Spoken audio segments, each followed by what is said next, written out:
සියදි විනාසාගත්තම මොන නිවන් සුවද? ඇයි ජීවත් වුණා නම් තව ජීවත් වෙයි. අපි ජීවත් වුණොත් තව ජීවත් වෙයි අවුරුදු 30ක් 35ක් 40ක්. ඕන්නම් 50කුත් දාගෙන. ඔයා ඕන්නම් 60කුත් දාගෙන. ඔයා අවුරුදු 60 දුකක් විඳින්න බෑ කියලා. ඔයා සියදි විනාසා ගන්නවා. අවුරුදු කෝටි ගාණක් දුක් විඳින්න.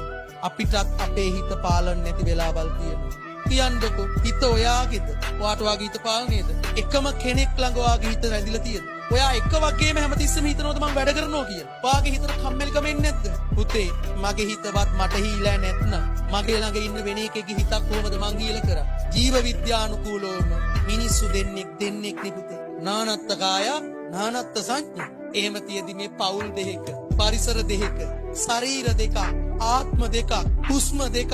එහෙම ආත්ම දෙකක් කොහොමද බං 100% ගලපගන්න? 100% ගලපන්න බෑ. ඔයයි ඔයාගේ අක්කයි, ඔයාගේ මල්ලි 100% ගැලපෙනවද? නෑ. ඒ නිසා ආදරයට ආදරය කරන්. දාලා යන්න ඕනිම කියලා වද දෙද්දී දාන්න දෙන්න. කවුද අපිත් එක මැරණ ගන්නේ? අපේ වටිනාකම තියෙනකන් ළඟ ඉඳී. අපිව වටින්න නැති කෙනා ළඟ තියාගෙන අපේ කරගන්න හදනකොට කොච්චර අපි ඒකට කට්ටක් ගන්නවද? ආදරේ ඉල්ල ගන්නත් දුක් විඳින. පස්සේ ලැබුණු ආදරේ රැක ගන්නත් දුක් විඳින. ඒ ආදරේ වෙන කෙනෙක් දිහා බලනකොට වෙන කෙනෙක්ට සිතින්වත් ලං වෙනකොට අපිට දුක. ඉරිසිය. පස්සේ ඒක රැක ගන්න දුක් විඳිනවා. අන්තිමට දාලා ගියාම දුක් විඳිනවා. අන්තිමට අපේ ජීවිතය අපි නැති කරගන්න. කරන්න එපා පුතේ ගොන් වැඩේ කරන්න.